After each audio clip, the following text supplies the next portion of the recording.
Então a próxima pergunta é do Fred. Perguntou aqui: existem evidências sobre a atuação dos médicos da peste negra? Eram médicos mesmo? E essa pergunta ela é especialmente interessante para o canal, né? Porque o símbolo aqui do canal, desde o início, é uma máscara do médico da peste. E sim, a gente tem evidências sobre a atuação dos médicos da peste negra, e eram médicos mesmo. A questão é o seguinte, que os médicos no período medieval e também no período moderno, porque peste negra é um fenômeno que a gente tem esse grande surto medieval no século XIV, mas depois tem vários outros surtos na Europa até o século XVIII, então são vários eventos de peste negra. Tinha tido uma peste também chamada peste de Justiniano, que é muito anterior, né, na antiguidade, mas assim, o surto mais conhecido de peste negra é do século XIV. Apesar de que essa máscara é posterior, como a gente vai ver.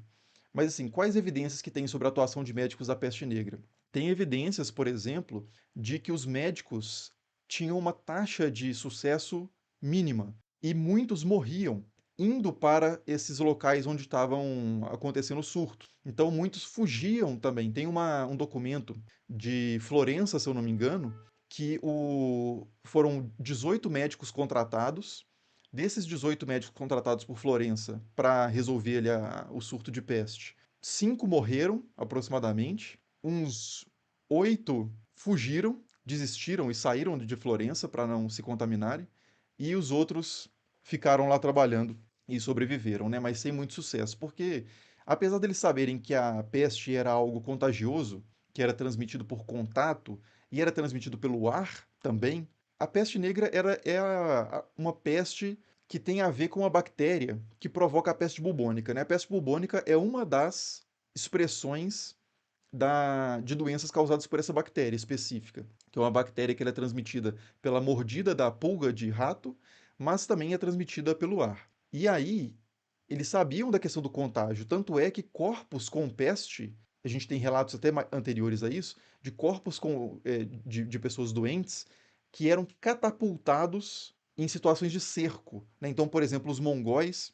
tem um relato de mongóis cercando, acho que cidades na Itália, inclusive, na Península Itálica, que chegaram com catapultas e arremessaram corpos de pessoas com peste para dentro da cidade. Então eles sabiam da questão do contágio. E tinha uma teoria que é chamada teoria dos miasmas, que é um mau ar, um ar poluído que provocava doenças. Não tinha o conceito de micro-organismos, né?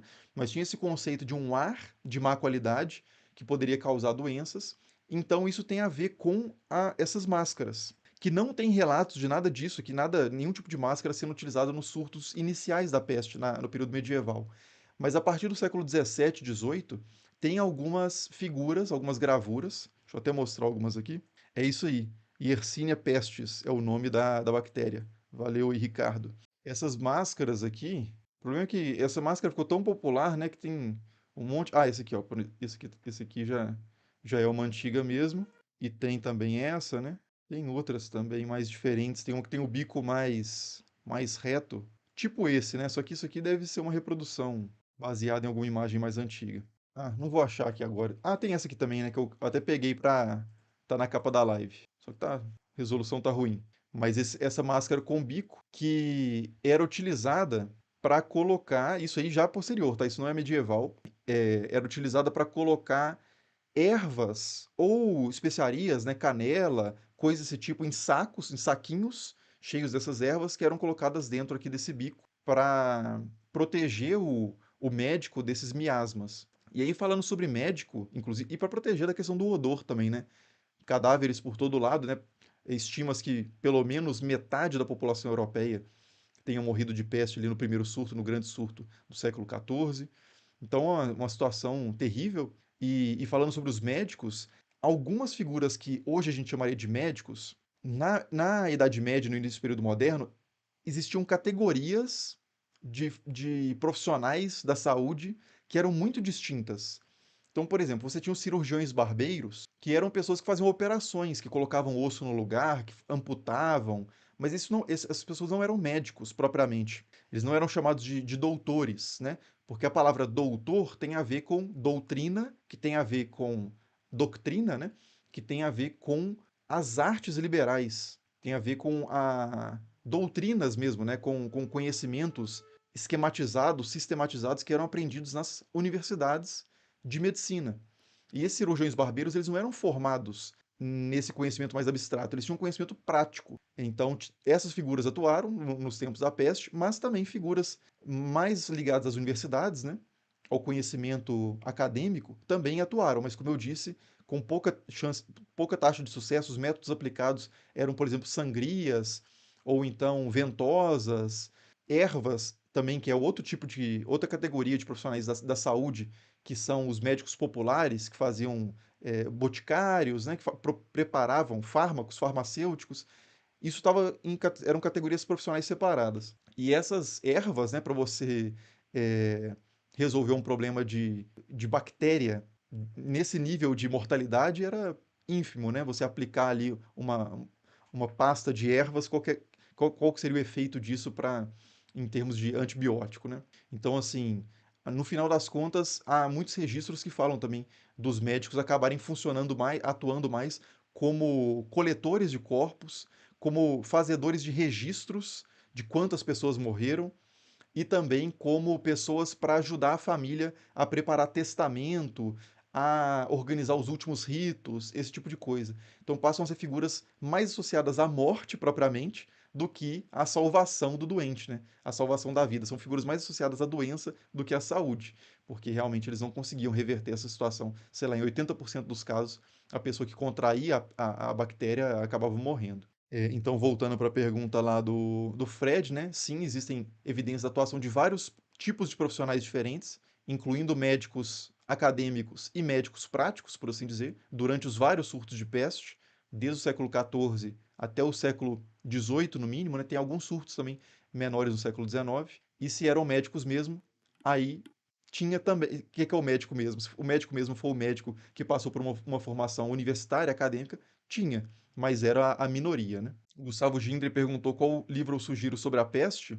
Tem um livro do Jean Delumeau chamado História do Medo no Ocidente, que tem um capítulo específico sobre a peste, na virada ali da Idade Média para o início do período moderno. Então tem um capítulo muito bom que fala sobre a culpabilização de vários grupos, né? Porque a peste era vista como um flagelo de Deus, um castigo divino. Flagelo é o chicote, né? O povo estava muito devasso ou tinha algum tipo de corrupção moral e a peste veio como um castigo. E aí, muitas vezes, a atitude das pessoas era buscar quem eram os culpados e eliminar essas pessoas da comunidade, ou banindo as pessoas da comunidade, ou executando essas pessoas, né? Então, judeus foram culpabilizados pela peste durante esse período. Alguns médicos também eram vistos como pessoas que traziam a peste, que é uma figura que acaba muito relacionada à morte, né? Sempre que você vê o médico, é porque tem alguém doente. Então você associa o médico com a doença e você não quer ver a doença, consequentemente você vê o médico como uma figura negativa, né? Um portador de mal, de más notícias, etc. Então o médico também fica bastante estigmatizado. Muitos historiadores acreditam, inclusive, que essa máscara mais assustadora, nunca foi de fato disseminada, assim, nunca foi um elemento que era utilizado por muita gente, né? Se é que era utilizado por alguém, essa específica que parece um pássaro. Talvez uma máscara mais simples, só com um canudo, né? Para você colocar as ervas, mas não com essa estilização que realmente lembra muito uma coisa sombria. E isso pode ter sido mais a produção de caricaturas, estereótipos dos médicos, produzidos por pessoas que viam no médico uma figura negativa. Então, como um portador da morte, né? Aquele que eu peguei, inclusive, aquela imagem que eu peguei, essa aqui, né? Nessa imagem completa, o médico tem aqui, ó. O médico tem até a mão aqui com as garras, né? É, então é uma figura bem. Olha lá, o pessoal fugindo do médico. Ele tem também um símbolo aqui, né? Que tem uma ampulheta relacionada à morte, umas asas meio que de morcego, na ponta de uma varinha. Então isso aqui claramente é uma caricatura, né? Não é uma descrição neutra de alguém que bateu o olho no médico e registrou apenas. Não, aqui tem toda uma elaboração simbólica, né? Mas enfim, então esse livro do Jean Delumeau é muito bom sobre esse assunto. E o Léo Soares falou aqui: quem é o real pai da medicina? Hipócrates ou Imhotep? Interessante, né? É, Hipócrates, a gente não tem nada sobre Imhotep praticamente, né? Ele é mencionado em fontes egípcias como um sábio, mas não tem assim um texto atribuído a Imhotep, um texto completo, descritivo, de que Imhotep pensava, o que ele prescrevia. Imhotep é muito relacionado principalmente à construção das pirâmides, né? Então, Imhotep como um arquiteto, mas ele é de fato referido como um sábio em termos gerais também. Mas assim, quem foi exatamente Imhotep, o que que ele pensava, o que que ele disse, a gente não tem muito acesso direto a isso documentalmente. Hipócrates já é diferente.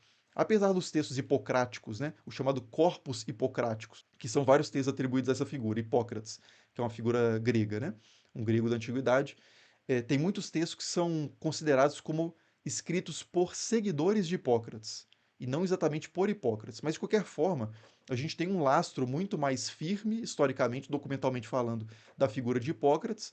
Então é muito mais fácil a gente ligar certas tradições médicas antigas, a crença, por exemplo, nos quatro humores, os quatro temperamentos, a questão da sangria, a questão da astrologia associada à medicina, tudo isso a gente consegue ligar de fato a essa figura que é Hipócrates, ou pelo menos a um círculo de discípulos de Hipócrates, né? E aí Galeno vai entrar nessa tradição também, fazer contribuições importantes para o que vai se desenvolver como a medicina é, tardo-antiga e medieval, né? Que vai sobreviver nas faculdades, nas universidades medievais ali do século XII em diante, e por aí vai, né?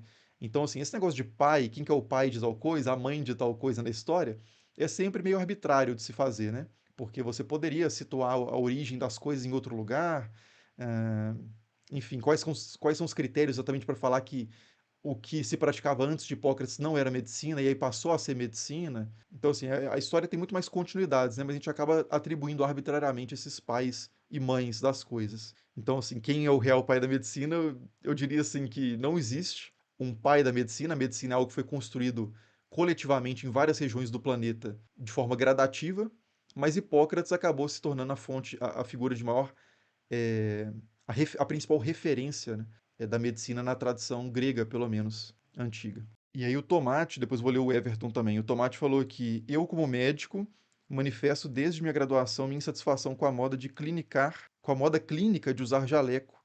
E deixa a pergunta, será que em 500 anos vai ter gente usando jaleco em festa com o título Doutor do Covid? Ah, tá. Sim, né? Porque tem as máscaras do médico da peste, né? Mas eu acho que em termos visuais, o Covid acabou ficando muito. Acho que a principal imagem do Covid pra gente é a máscara, né?